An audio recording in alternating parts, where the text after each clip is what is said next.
تو آپ کو خوش آمدید پروگرام میں۔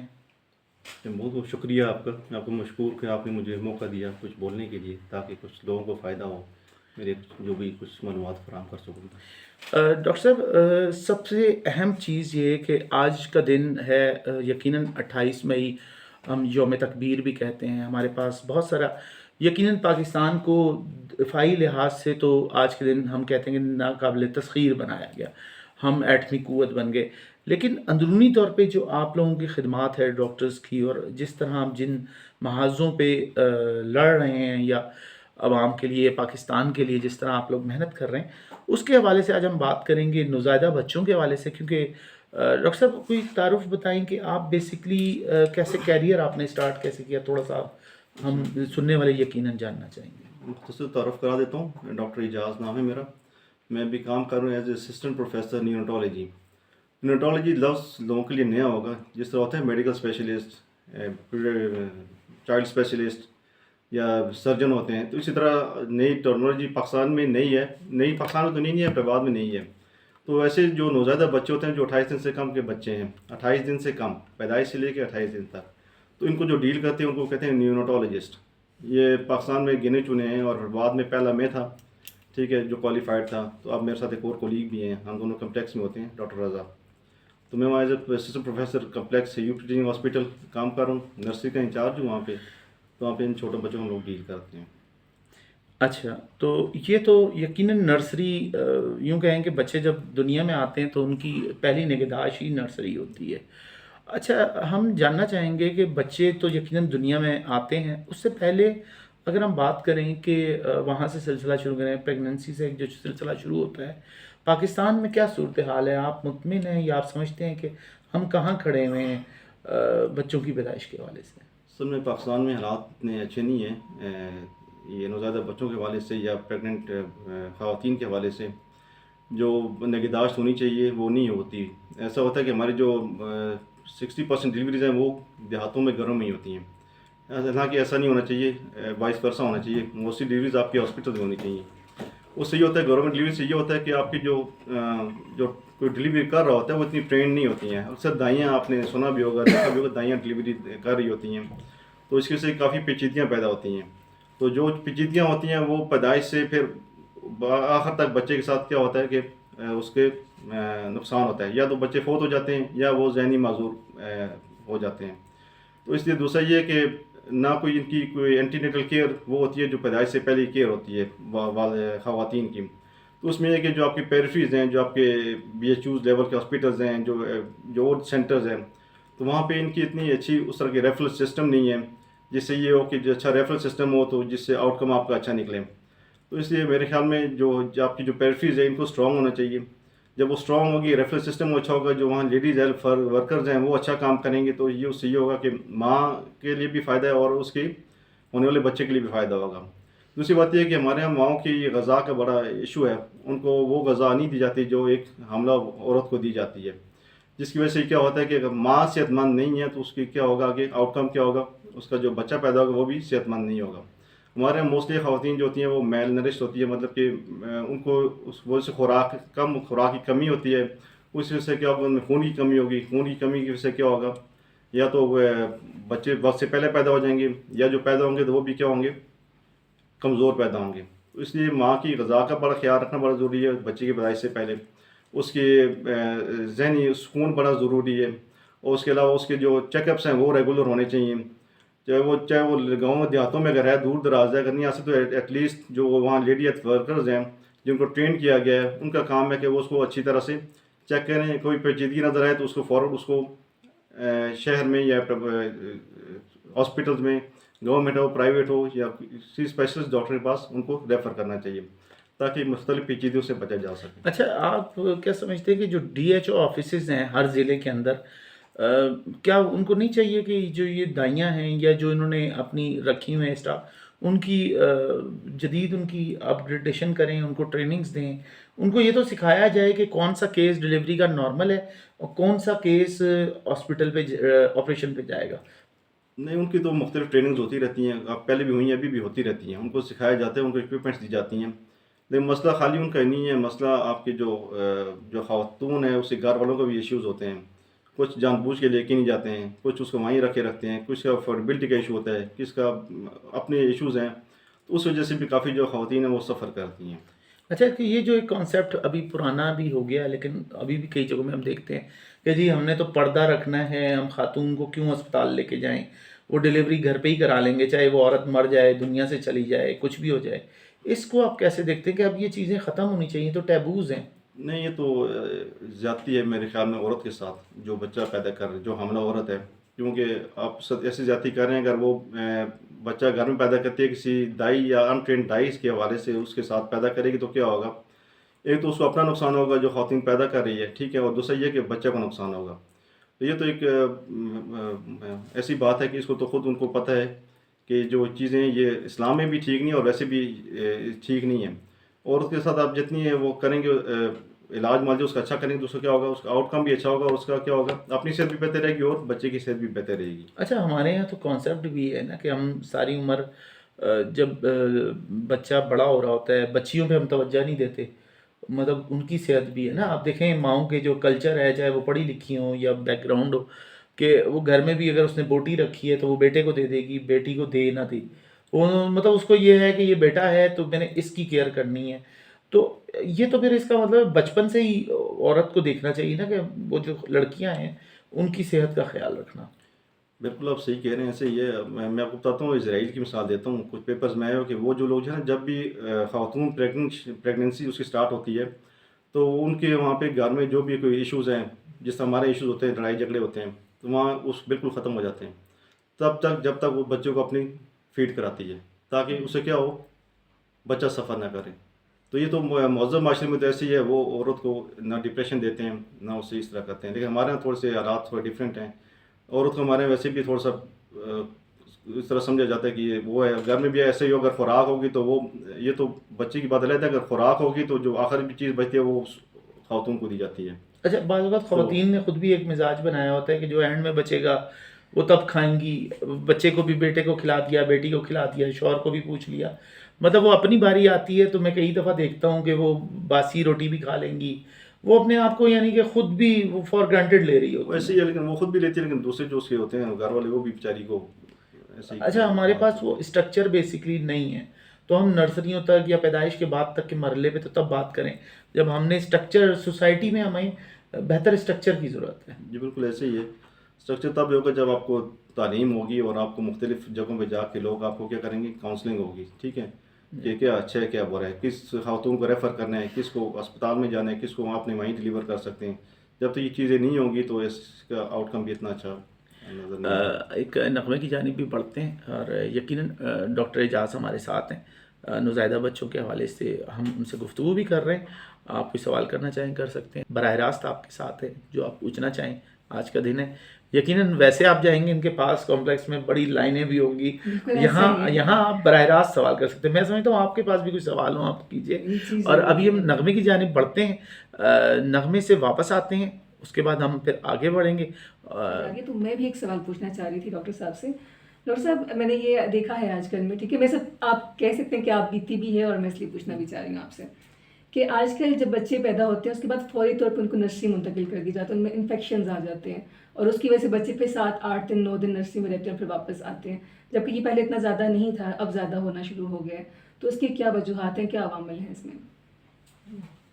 بہت شکریہ آپ کے سوال کا۔ مسئلہ یہ پہلے بھی یہ ہوتا ہوگا، لیکن پہلے اتنی لوگوں میں اویئرنیس نہیں ہوتی تھی نا، اتنا لوگوں کا ہاسپٹل کے ساتھ رجحان نہیں تھا اور یہ ساری چیزیں تھیں۔ اب یہ کہ پہلے اور آج کے ٹائم امیونٹی میں کافی فرق پڑ گیا ہے خواتین کی اور بچوں کی، تو آج کل ذرا بیماریاں زیادہ ہیں۔ ویسے بھی ہمارے جو معاشرہ ہے، ہمارے جو تھرڈ ورلڈ کنٹریز ہیں، ان میں انفیکشنز زیادہ ہیں، ٹھیک ہے۔ اس میں یہ ہوتا ہے کہ اگر بچہ پیدائش کے فوراً بعد نرسری گیا تو کچھ کو تو ہم نارملی بھیج دیتے ہیں ایویلویشن کے لیے، جی چیک کرنے کے لیے، وہ نارملی بھیجنا بھی چاہیے، پوری دنیا میں ایسے ہی ہوتا ہے۔ جب بھی بچہ پیدا ہو اس کو لازمی ڈاکٹر سے چیک اپ کرانا چاہیے، کیوں کچھ چیزیں ہوتی ہیں جو اس میں مسئلے اور مسائل ہوتے ہیں، وہ رہ جائیں تو پھر بعد میں بڑے مسئلے بنتے ہیں فردر لائف کے اندر۔ تو اس لیے جیسے ہی بچہ پیدا ہو نارملی بھی آئیڈیلی بھی چیک کرانا چاہیے ڈاکٹر کو، یا نرسری میں جا کے یا وہیں جدھر ڈلیور ہوا ہے۔ تو جو آپ کو یہ بات ہے کہ بچے کو فوراً بھیج دیا گیا، تو اس میں یہ ہوگا کہ کچھ بچوں میں انفیکشن ہو جاتا ہے۔ انفیکشن مراد یہ جراثیم ہوتے ہیں جو اگر پہلے 3 دن میں اگر پیدائش کے فوراً بعد چلا گیا تو اس کا مطلب یہ ماں سے کوئی انفیکشن اس نے لیا، ماں میں کوئی انفیکشن تھا وہ بچے میں گیا، بچہ پیدائش کے بعد کیا ہوا، اس کی سانس خراب ہوتی ہے، ڈھیلے پن ہوتا ہے، ٹھیک ہے، ٹھنڈا ہو جاتا ہے، تو مختلف اس کی علامات ہوتی ہیں، کرانا، یہ مختلف وہ ہیں، سانس کا تیز دینا، تو یہ مختلف علامات ہیں اس کے بیماری کی، بچے کی جب پیدا ہوتے ہیں. تو اس سلسلے میں یہ تو موسٹلی پر دیکھنا تھا کہ ماں میں انفیکشن تھا تو آئے بچے میں انفیکشن تو نہیں گیا، یا موسٹلی اتنے بچوں میں سانس کی بیماری زیادہ ہوتی ہے انیشلی جو ہوتے ہیں، یہ جو نوزائیدہ بچے ہوتے ہیں ان پہلے 3 دنوں میں خاص کر ان میں نمونیا کے چانس زیادہ ہوتے ہیں. دوسرے یہ کچھ بچے ماں کے پیٹ کے اندر ہی وہ پخانہ کر دیتے ہیں، اس کی وجہ سے ان کے پھیپھڑوں میں چلا جاتا ہے، اس کی وجہ سے سانس خراب ہو سکتا ہے. یا کچھ بچے جو ہوتے ہیں اس میں جو اکثر جو سی سیکشن سے پیدا ان میں یہ ہوتا ہے کہ پھیپھڑوں کے اندر پانی رہ جاتا ہے جو نارمل پروسیس کی وجہ سے ختم ہو جاتا ہے، لیکن سی سیکشن کی ڈلیوری میں یہ پانی اس طرح ختم نہیں ہوتا، تو اس کی وجہ سے ان کا سانس کا پھولنا شروع ہو جاتا ہے، تیز ہوتے ہیں. تو یہ تو کچھ گھنٹوں میں یا کچھ 1-2 دن میں ٹھیک ہو جاتے ہیں. لیکن کسی بچوں کو انفیکشن ہو جائے، جراثیم چلے جائیں یا نمونیا ہو جائے تو اس کو تھوڑا ٹائم زیادہ لگ جاتا ہے. تو آپ کے بھی سینئر میں یہ لگتا ہے کہ اس کو کوئی انفیکشن تھا، آیا لنگس کا تھا یا بلڈ میں تھا، تو اس کی وجہ سے اس کے سارے اس کا خون بھی آیا، اس کی وجہ سے اس کو جو ٹریٹمنٹ FFPs لگے جو سفید خون لگتے ہیں، اور اس کی یہ ساری چیزیں اس کے ساتھ ہوئی ہیں. تو ڈاکٹر صاحب ایک سوال پھر بعد میں ذہن میں آتا ہے کہ جب کسی بچے کے ساتھ اس طرح کا ایک سیناریو گزر جائے، اس کے ساتھ انفیکشن ہو اور اس طرح کا کچھ ہو، تو کیا وہ آتی زندگی میں کبھی جب وہ بڑا ہو جاتا ہے وہ چیز واپس آتی ہے کہ نہیں، اس کا ٹریٹمنٹ اس وقت مکمل ہو جاتا ہے، ختم ہو جاتا ہے؟ نہیں، یہ تو اس طرح سچ اس طرح نہیں ہوتا. اگر اس ٹائم اس کو انفیکشن تھا وہ ٹریٹ ہو گیا تو بس وہ ہو گیا. اس کے بعد فردر اس کو دوبارہ کسی چند دنوں بعد چند ماہ بعد بیمار تھا تو وہ یہ نہیں ہے کہ پچھلا تسلسل چل رہا ہے، اچھا وہ پھر علیحدہ سینئر ہوتے ہیں. تو آپ نے اس کو اینٹی بایوٹکس کورس پورا کرا دیا، اس نے دن پورے کر لیے، بچہ ٹھیک ہو گیا، تو اس کا مطلب ہے وہ چیز ختم ہو ختم جائے. ٹھیک ہے. میرے خیال میں ڈاکٹر صاحب کی پسند کا کوئی نغمہ، اگلا نغمہ ہم ڈاکٹر صاحب کی پسند کا بالکل چلا دیتے بالکل ہیں. ڈاکٹر صاحب آپ بتانا چاہیں گے آپ کو کون سا نغمہ بہت پسند ہے؟ پہلے کوئی نازیہ حسن کو کوئی ہے تو وہ لگا جی، نازیہ حسن کا. بالکل نازیہ حسن بڑی آل ٹائم وہ رہی ہیں پاکستان کی پہلی آئیکن. اور نازیہ حسن کے حوالے سے بات جب نکلی تو میں بھی بتاتا جاؤں کہ میں PTV کراچی کے ساتھ کام کر رہا ہوتا تھا ایز اینالسٹ پروگرامس میں. تو اکثر نازیہ حسن کے جو ہسبینڈ ہیں اشتیاق صاحب سے میری بڑی ہماری یاد اللہ رہتی تھی. بعد میں وہ ان پہ کوئی فلم بھی بنانا چاہ رہے تھے، وہ سلسلہ مجھے لگتا ہے کہ وہ چلا نہیں، لیکن وہ بھی بڑے اچھے آدمی، ہماری ان سے اکثر بات ہوتی تھی. تو بہرحال بڑی بات ہے، نازیہ حسن ہو گئیں.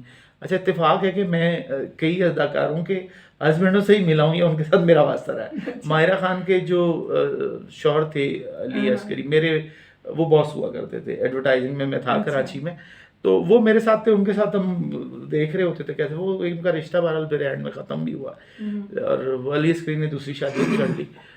لیکن میں نے ایک چیز دیکھی ان سب لوگوں میں کہ بڑے نام کے ساتھ نا وہ شوہر کو ہم کہتے ہیں کہ وہ بیچارہ تھوڑا سا بند بھی جاتا ہے کہ وہ اتنی بڑی شخصیت کے ساتھ سنبھالنا اتنا آسان نہیں ہے بڑے نام کو. لیکن بہرحال نازیہ حسن ایک نام ہے ہمارے لیے، پاکستان کی پہچان رہی وہ، اور انہوں نے کئی جگہوں پہ نام کمایا. آج بہت اہم معلومات ہے انسانی زندگی کے حوالے سے. ہم آج کے ٹاپک کو لے کے چلیں، آئیں نغمے کے بعد واپس آتے ہیں کہ جو بنیادی طور پہ نوزائیدہ بچے ہیں ان کی کیئر اس وقت نہیں شروع ہوتی جب ان کی پیدائش ہوتی ہے. بچوں کی کیئر اس وقت شروع ہوتی ہے جب ایک عورت حاملہ ہوتی ہے، پریگننٹ ہوتی ہے. بچے کا سفر وہاں سے شروع ہو چکا ہوتا ہے. پیدائش کے بعد کے 28 دن نرسری میں یا ڈاکٹرز کے پاس آنا وہ ایک علیحدہ چیز ہے. ہمیں فوکس کرنا ہے ابتدا سے. ہمارے پاس ابھی ایک کالر تھیں نازیہ بلولیا سے. ان کا سوال ہے 8 مہینے بچہ ہو گیا، گھر میں پیدا ہوا ہے، یعنی ہوم ڈیلیوری ہے. ان کے پیٹ میں رسولیاں بھی ہیں، اور پھر ان کا مسئلہ یہ پیٹ اور کمر میں ان کے درد ہیں. تو ڈاکٹر صاحب اس حوالے سے کچھ ان کو مشورہ آپ دینا چاہیں، ان کو کیا کرنا چاہیے؟ مسئلہ یہ تو میری اسپیشلٹی ہے نہیں، لیکن پھر بھی یہ کہ ایسا ویسے میرے خیال میں ممکن نہیں ہے کہ آپ گئی ہو ڈاکٹر کے پاس، اس نے آگے سے ریفیوز کیا ہو یا انکار کیا ہو. کیوں نہ ڈاکٹر نے چیک، آپ جائیں گی چیک کریں گی، پھر نوعیت دیکھیں گی، اس کے مطابق سارا کچھ ہوتا ہے. تو آپ ضرور جائیں، دوبارہ جائیں، کسی سرکاری اسپتال میں جائیں یا کسی اپنے قریبی اسپتال میں جائیں. تو آپ کو ریفیوز کوئی نہیں کرے گا، آپ کو چیک کریں گے، چیک کر کے دیکھیں گے کہ رسولی کہاں ہے، کس قسم کی ہے، اس کے مطابق پھر آپ کا علاج ہوگا. مطلب ان کو DHQ میں جانا چاہیے، DHQ میں چلیے، کمپلیکس میں چلے جائیں. دو آپشن ہیں. سرکاری اسپتال میں تو کبھی کوئی نہ ریفیوز کرتے ہیں نہ آپ کو کہیں ریفر کرتے ہیں، اگر انلیس انٹل کوئی ایسا مسئلہ ہوتا ہے. اچھا، یہ تو تھی ہماری کالر بھی تھیں. ہم بات کر رہے تھے ڈاکٹر صاحب، یہ بتائیں کہ نوزائیدہ بچوں میں یا جو ہمارے یہاں شرح اموات بچوں کی کتنی ہے پیدائش کے ٹائم پاکستان میں؟ بڑے انفارچونیٹلی یا بڑے صدمے کے ساتھ یہ بات کہوں گا کہ پاکستان جو ہے دنیا میں نیچے سے پہلے نمبر پہ ہے شرح نوزائیدہ بچوں کی شرح اموات میں، ٹھیک ہے، باقی مالے ہم سب سے آگے، ہم سب سے پہلے نمبر پہ ہیں. تو یہ بڑا ایک المیہ ہے کہ پاکستان دنیا کے پہلے نمبر پہ ہے، پہلی دوسرے نمبر پہ شرح اموات میں نوزائیدہ بچوں کی. تو ہمارے یہاں تقریباً 1000 میں سے 42 بچے جو ہیں وہ نوزائیدہ بچے فوت ہو جاتے ہیں. تو آپ لگا لیں، یہ کافی لمبے بہت بڑا فگر ہے.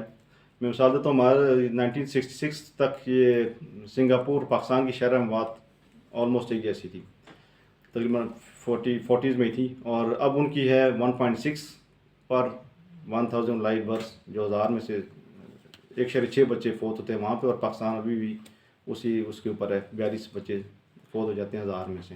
اچھا، یہ بڑی یہ خوفناک کافی بڑا فگر ہے. اور بڑا اچھا. ڈاکٹر صاحب آپ یہ بتائیں کہ یہ آپ کو کیسے خیال آیا، جیسے آپ یہ نیو نیٹل آپ نے اس کی آپ نے اسپیشلٹی کی، تو اس طرف کیسے آپ آئے ہیں؟ یعنی کہ ایبٹآباد میں تو کانسیپٹ ہی نہیں، اسلام آباد یا بڑے شہروں میں لوگ سوچتے ہیں یہ. سر میں نے نا پیڈز میں ہاؤس جاب کی، تو میرے تب سے تھا کہ پیڈز میں اسپیشلائزیشن کرنے کا، پھر کسی وجہ سے میں نہ کر سکا، لیکن کچھ 2011 میں پیمز میں سیٹ سائنس کی نیو نیٹل اسپیشلٹی کسی کی نوزائیدہ بچوں کے لیے، تو میں نے اپلائی کر دیا، تو اللہ نے کیا کہ میرا وہاں پہ ایڈمیشن ہو گیا. تو اس حوالے سے پھر ہمارا پہلے تھا 2 سال کا کورس کا تھا، پھر بیچ میں کوئی ایسا ایشو ہے، پھر انہوں نے اس کو 5 سال پہ ڈگری میں کنورٹ کر دیا. تو یہ ہماری خوش قسمتی تھی کہ آپ پہلا بیچ ہیں. مطلب جو وہاں تھا پیمز میں، وہ ہمارا پہلا بیچ تھا جو ہم نے یہ کون سی سال میں یہ 2011 سے 2016 کا بیچ تھا. اچھا اچھا اچھا. چلیں، یہ ایبٹآباد کی خوش نصیبی ہے، پورے ہزارے میں آپ مطلب پہلے یہ ہیں. پہلے تھا، اور کوالیفائڈ، ایسے تو کافی پیڈز والے دیکھتے ہیں، لیکن کوالیفائڈ جو نیورولوجسٹ ہیں ہمارے امراض نوزائیدہ بچگان، وہ میں پہلا تھا، اور اب میرے ساتھ دوسرے بھی کولیگ ہیں. اچھا، اور دیکھیں ایبٹآباد میں یہ بات ابھی تک لوگوں کو اتنا عام پتہ بھی نہیں ہے کہ یہ بھی ایک اسپیشلٹی ہوتی ہے. اچھا ڈاکٹر صاحب یہ بتائیں کہ جو پری میچور ڈیلیوری ہے اس کے مسائل کیا ہیں؟ وقت ہمارے پاس یقیناً کم رہ گیا ہے، تو ڈاکٹر صاحب سوال تھوڑے سے زیادہ ہی ہیں مجھے لگتا ہے. جی سر. پہلے تو بتاتا چلو پری میچور ڈلیوری ہوتی کیا ہے. پری میچور بیبی جو بچے 37 ہفتے سے پہلے پیدا ہوتے ہیں اس کو ہم کہتے ہیں پری میچور.